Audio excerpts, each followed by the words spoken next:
حضرت عمر رضی اللہ تعالیٰ عنہ جنہوں نے بڑی سلطنتوں کو للکارا تھا، اسلام کے جھنڈے کو پوری دنیا میں لہرا دیا تھا، جن کے بارے میں رسول اکرم صلی اللہ علیہ وسلم نے ارشاد فرمایا لو کان بعدی نبیا لکان عمر، اگر میرے بعد کوئی نبی ہوتا تو کون ہوتا؟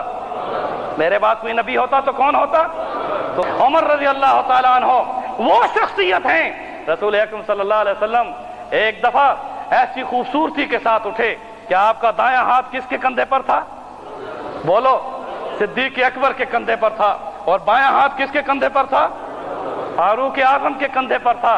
صحابہ اس منظر کو دیکھ کر، خوبصورت منظر ہے کہ جس میں دو یار دائیں بائیں اور حضور ان کے درمیان میں کھڑے ہو رہے ہیں، تو صحابہ جب مسکرائے تو حضور نے فرمایا مسکراؤ ضرور، ایک خوشخبری بھی سن لو، ہاکذا نبعث یوم القیامہ، جیسے تم یہاں آج دیکھ رہے ہو، قیامت کے دن ہم تینوں یار ایسے اٹھائے جائیں گے۔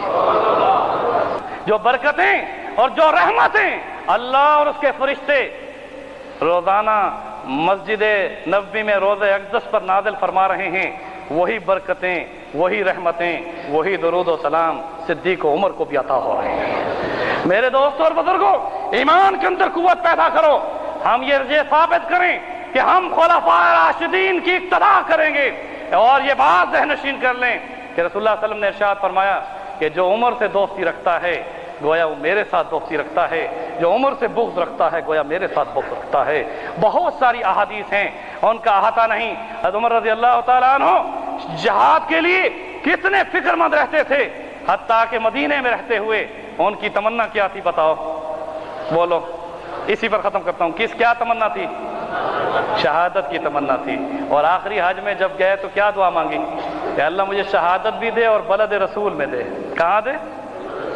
مدینے میں شہادت دے، تاکہ یار غار کے ساتھ رسول اللہ کے مزار میں جگہ بھی ملے۔ ہاں میرے دوستوں اور بزرگوں، میں کیسے بتاؤں، اللہ نے وہ دعا قبول فرمائی اور حضرت عمر کو شہادت ملی، جس کی شہادت پر محراب گواہ بنا۔ کون محراب؟ محراب مسجد کا محراب گواہ بنا۔ قرآن پڑھتے ہوئے شہادت آئی، قرآن گواہ بنا۔ نماز پڑھاتے ہوئے شہادت آئی، صحابہ گواہ بنے۔ اور جو ہی خون نکلا تو نماز نہیں توڑوائی، عبد الرحمن بن عوف کو آگے کھڑا کر دیا، نماز کو جاری رکھوایا۔ جو ہی نماز ختم ہوئی، صحابہ سے پوچھتے ہیں کس نے مجھے خنجر مارا؟ کہا کہ موجوسی نے۔ کہا الحمدللہ کہ کسی مسلمان کے ہاتھ سے وار نہ ہوا۔ کہا کون تھا؟ میرے دوستو، اس نے خودکشی کر لی، اپنے آپ کو مار دیا، لیکن تاہم میں یہ بتا دوں حضرت عمر رضی اللہ تعالیٰ عنہ کو شہادت ملی۔